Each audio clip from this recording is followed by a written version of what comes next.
Welcome to SVG-TV News for Monday, August 29, 2016. I'm Laferen Fraser with the details. Reaffirming his Unity Labour Party administration's solidarity with the government and people of the Republic of China on Taiwan, the ROC, despite the opposition's declaration to align itself with China. Prime Minister Dr. Ralph Gonsalves is of the view that the NDP made a big mistake. Commenting on the sudden announcement of the shift in ties made by the NDP leader, Prime Minister Gonsalves on radio over the weekend pointed out some of the remarkable feats Taiwan has made, one of them being the 21st largest economy in the world. Dr. Gonsalves further said with a population of just over 23 million, Taiwan has the 5th largest foreign reserve and understands the complications of being a small island state. In order to make the case for the maintenance and the strengthening of the relations with Taiwan, we do not have to ill-speak the People's Republic of China. The greatest trading partner for Taiwan is mainland China. Yes. Yeah. Almost 50% of the overseas investments of Taiwan are in mainland China. Yeah. It doesn't mean that because you don't have relations, diplomatic relations with mainland China, there are not a number of different ways in which you interface. The Prime Minister further articulated that SVG is indebted to Taiwan, owing some $90 million in soft loans. He also mentioned that this country is seeking to have Taiwan be part of the International Civil Aviation Association. He describes the NDP's criticism of the ULP administration for always partnering with anti-capitalist countries such as Cuba and Venezuela as hypocritical, since the opposition is now forging allegiance with China. We must have relations with Venezuela in the way in which we have these deep relations, because you don't have democracy in Venezuela, and because the Bolivarian Republic is running authoritarian regime. Well, I don't want to comment adversely on mainland China, but the point is this: I'm not looking at those internal arrangements, but the fact is this, that the Bolivarian Republic of Venezuela, the government has come to power, all of them, through open elections. Venezuela is a competitive democracy. No, so if you want the answer, you get an answer there. I take them away from their facile discussion. Students in Taiwan have nothing to worry about. That's the assurance coming from leader of the opposition New Democratic Party, Anim Eustace, on radio today as he continues to defend his party's shift in ties from Taipei to Beijing. Eustace stated that currently the present government is maintaining its relationship with Taiwan. Hence, there would be no immediate impact of his party's decision. The NDP leader, however, notes that even if his party takes office, students would still have nothing to fear, as China has worked along with other countries to shift ties in providing scholarships and working along with students who were studying in Taiwan during the change process. Right now, the government is still ULP, and therefore the relationship that Taiwan has is with the ULP government.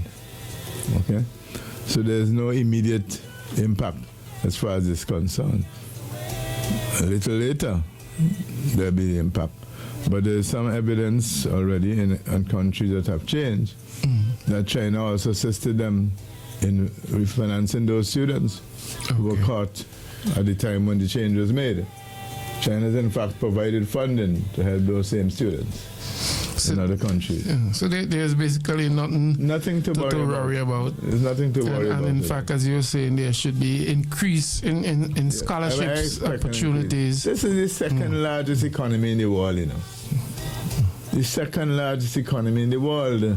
Giving the example of St. Kitts and Nevis, Eustace said China has had a positive impact on the island, which switched relations from Taiwan. The NDP leader noted that there are many concerns about the economic citizenship program which that island adopts, and said with a properly run and anchored due process arrangement, the program can bring tremendous benefits to SVG. There's always concern about the question of economic citizenship. I am of the view, once you have it do the diligence that's required, the due diligence, that is something that can provide significant income to government. I heard a figure a few days ago of some funds that St. Kitts got last year from that process. 228 million for the year. You know, if you have a proper anchored and running due process arrangement, economic citizenship is an option, as an economic option. If you don't do it properly, then you get in trouble. Outlining that the New Democratic Party has always been a pioneer in its diplomatic relations with other nations, former Member of Parliament under the NDP administration, Burton Williams, congratulated the opposition party in its diplomatic shift from the Republic of China on Taiwan, the ROC, to the People's Republic of China, the PRC. Williams, who was speaking on sister station Hits FM's Hits Talk program on Sunday, says that the NDP has always been grateful and respectful to the ROC and that he believes the decision was necessary given the changing times. The New Democratic Party has always been a progressive party. Sometimes people forget that it was Sir James who established relations with Venezuela. We fostered relations with Cuba. It was the New Democratic Party which, despite of its long-standing friendship with Israel, we, as a party in government, established relations with Kuwait. And we have demonstrated time and again that the New Democratic Party has always been a leader in terms of breaking new ground and demonstrating its progressive qualities. The former MP, however, questioned the effectiveness of the switch at this time, noting that the NDP as an opposition has no real influence or power. However, as the leader of the New Democratic Party has clearly stated that as times change, things move. And therefore, the party has to recognize all of these. My only question is this: whether or not it was the timing of the announcement and understanding that as a party in opposition, we cannot effect the change.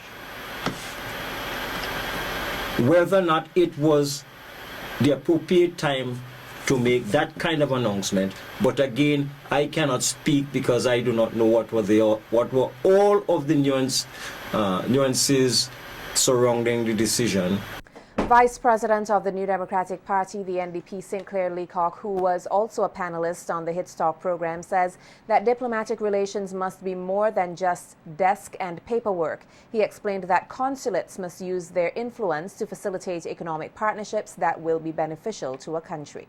We think, on the basis of other macroeconomic analysis that we've done, the chances are we will be better served by the Chinese relationship. And I speak specifically to the fact that we said that we would like to see all our foreign missions now have a higher emphasis on trade and development officers, finding market opportunities for Vincent's goods and services, rather than the traditional preoccupation with consular services. Not that that mustn't be maintained. The Member of Parliament for Central Kingstown further explained that it is essential to create employment through economic activity and that the People's Republic of China is the best option of such partnership. The Greg's Rastafari Progressive Society, a registered organization here, says it stands in solidarity with the government and people of the Republic of China on Taiwan, the ROC. This comes on the heels of the announcement made by leader of the opposition New Democratic Party, Anim Eustace, that his party would be cutting ties with Taiwan in favor of mainland China. President of the Rastafari Progressive Society, Alvin Buffer Collins, said his group is of the belief that all nations have the right to self-determination and thanked Taiwan for their support over the years, particularly in the area of agriculture. The rights and values of the government and the people of Taiwan ought to be highly respected. Rasfarco a recent Ready Start cooperative will be launched in the month of September 2016. I and I have been blessed with the love of Chiefly and the entire mission to take I&I vision onto the higher editation. Blessings for the assistance in agriculture over the years. Our nation has been on the side of benefit from Taiwan. On this matter, I note that Rastafari of the Greg's Progressive Society disassociates from the stance of all political parties and their voices. Our Idrians put forward what we consider to be the righteous thing to do: support the unity of all nations. Collins stated that his group is neither in association with any political party nor an enemy of mainland China, but is merely a supporter of promoting peace, unity, and a nation's right to self-determination. The Greg's Rastafarian Progressive Society promotes liberation and the singing of a global redemption song of non-oppression. We are not the enemy of mainland China, nor are we blind friends of Taiwan. We are promoters of peace, love, goodwill, unity, world peace, and the forward of citizens to always be allowed to express their rights, to navigate their political and economic future. In cases when this is not allowed, we will have war. In the words of Bob Marley, one love, one heart, give thanks and praise to Jah, and we will feel all right. 3 persons were shot in the Camden Park area of Routier Bay during the wee hours of Sunday morning. According to reports, 26-year-old Kimron Matthews and 22-year-old Ivan Matthews, both of Camden Park, as well as Xavier Durham, a 23-year-old of Lower Cattels, were all shot in the legs at around 4:10 a.m. Police say the 3 victims were by the roadside playing dominoes. Meantime, the police say that there is a suspect. However, the investigation is still ongoing. The Richmond Vale Academy on Saturday showcased their renewable energy options. SVG-TV's Chelsea Jackson has more on the event, which took the form of an open day. Albert Einstein once said, "We shall need a substantially new way of thinking if humanity is to survive." And that is exactly what the members of the Richmond Vale Academy are striving towards with their open day held in regards to sustaining the environment. The open day held on Saturday, August 27, 2016 at the Richmond Vale Academy was held to showcase renewable energy options for SVG. Every project they make, it's an aim to inflict as much people as they can. So they're not gonna do only things for themselves, but they want to reach their knowledge to everybody on the island actually. On display at the showcase was a 17.5 kilowatt-hour solar system with a battery bank that the RVA has installed at its Richmond campus, which according to student Amon Felix took 2 years of hard work to put together. We have here is our battery room for our solar panel system. We have 120 batteries that are used to store the energy from our 70 solar panels that we have installed on our roof. The reason we have batteries is because we're experimenting with using batteries to store our energy so that we'll be self-sufficient in our energy. We produce all our own energy and we store it all and use it from just ourselves. Other highlights of the event were a variety of booths with information on the cross-country trail, the students of the academy along with locals intend on restoring, the agitation area where past students documented their experiences in the country, the moringa booth, diving courses, organic fertilizers, and pesticides, and the nutrition booth inclusive of locally made smoothies. Fresh smoothie and are very healthy because when you eat the vegetables and you cook it, you lose the nutrients, and in raw you can get more nutrients. So we have different here with local ingredients like banana, mango, and the idea always is bring before the breakfast. Other persons who attended the open day spoke of their involvement and had high praises for the work of the Richmond Vale Academy. RVA run 2 programs, the 18-month Fighting with the Poor program, a poverty reduction initiative, and the St. Vincent Climate Compliance Conference Program. The St. Vincent Climate Compliance Conference is a 10-year standing conference that aims to help the country become more healthy, food secure, carbon neutral, and ready for climate change. National and international students join the conference for 1 or 6 months at a time in a unique study, action, and research-based program. Reporting for SVG-TV Evening News, I am Chelsea Jackson. The National Emergency Management Organization, NEMO, is equipping residents of the Southern Grenadines with skills as it relates to school safety and disaster management. Collaborating with the United States Agency for International Development, or USAID, NEMO is hosting a 3-day course which is focused on equipping teachers along with members of the different community groups with required skills, with the intention for the participants to pass on their knowledge to others. NEMO's Deputy Director Michelle Forbes says over the past few days, the school safety hands-off course has seen participants learning how to fine-tune their presentation skills, dealing with several topics such as what is a hazard and an emergency, stages of developing your disaster plan for school, and other related areas.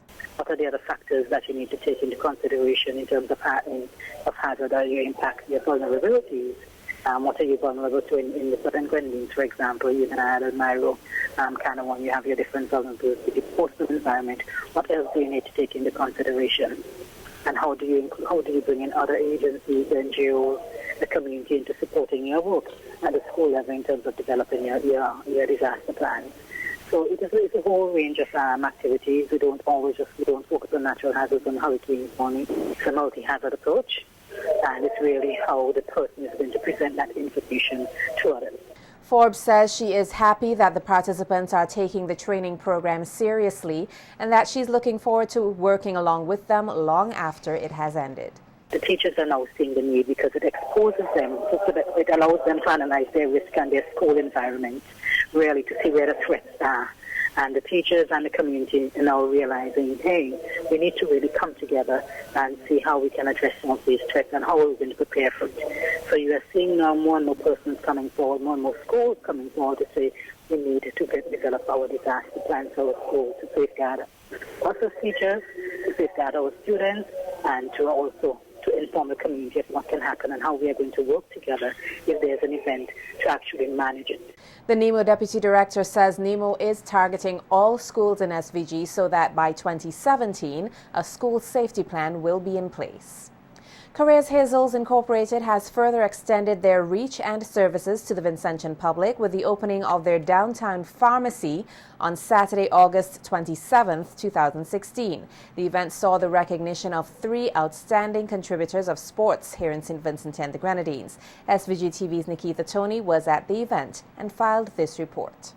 Careers Hazels Inc. officially opened its downtown pharmacy on Saturday, August 27, 2016. According to CEO of the organization, Mr. Joel Providence, the new pharmacy forms part of the company's goal to promote the theme of healthy living through proper diets and active engagement. I ask Vincentians to take advantage of this third pharmacy that we have opened for their convenience. Outside of direct commercial intent, we truly want to promote healthy living. Too many persons are dying of non-communicable diseases such as diabetes and hypertension. And we believe that we too can help to educate people on these health issues. We hope to be able to work with physicians, nurses, and the healthcare community as a whole in advancing the quality of our lives. Today's activity is a one small step, one small measure towards this goal. Providence highlighted the company's partnership with the Ministry of Sports, as well as the Sports Council and other sporting stakeholders, to carry out a program to reward outstanding contributors of sports development in St. Vincent and the Grenadines, 3 of whom were honored at Saturday's event in the persons of Janita Lewis, Stanley Gunny Hines, and Guy Lau. We will not only present gifts in their honor, we have also opened special accounts at Careers to the value, unknown to them, of $2,500 each. They are free to spend this sum of money at any time at any one of our stores.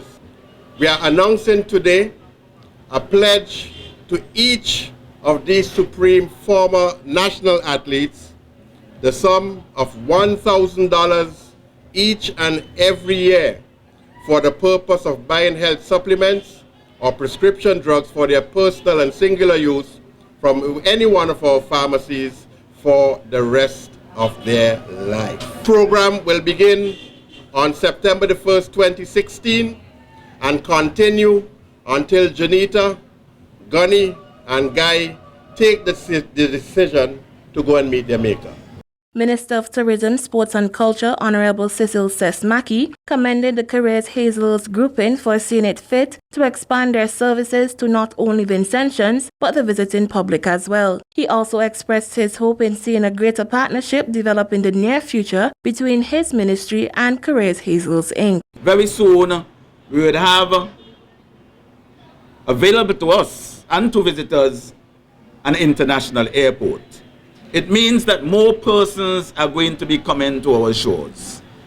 And these persons are going to be coming with expectations that medical services and pharmacies and pharmaceuticals will be available to them. And I'm happy to see that Careers has that vision of this demand, increasing demand on our services. And I'm happy to see, in recognition of these sportsmen and women and also persons involved in culture, that Careers, they have identified 3 recipients this afternoon, outstanding Vincentians, icons we can call them, who have delivered on the field of play and also off the field of play as administrators. Nikita Tony reporting for SVG-TV News.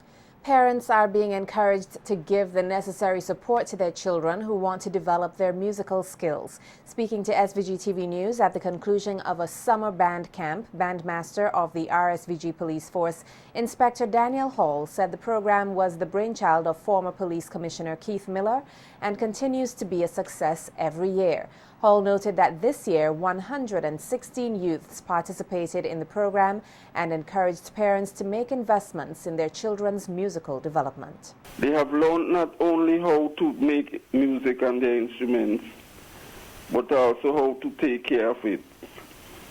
They have learned how to persevere, to practice proper band etiquette, and most of all, discipline. Parents, you are asked to continue to encourage your child to further develop their musical journey, whether as a soloist or part of a group. I know times are hard, but if you can afford to buy them an instrument, please do so. Whether it's a saxophone, a clarinet, trumpet, keyboard, drum set, or guitar. Whilst thanking the parents of children who participated in the program, Hall said their participation is a key element in the continued sustainability of the police band. We are cognizant of the fact that there needs to be a continuous program to train young talented musicians so that there will always be a cadre of players which will help the police band to sustain. On behalf of my fellow band members who work tirelessly to make this program a success, we would like to say thank you to the parents for their continued support and encouragement over the years. The simple act of sending your children regularly and punctually was very important. I dub this program a huge success.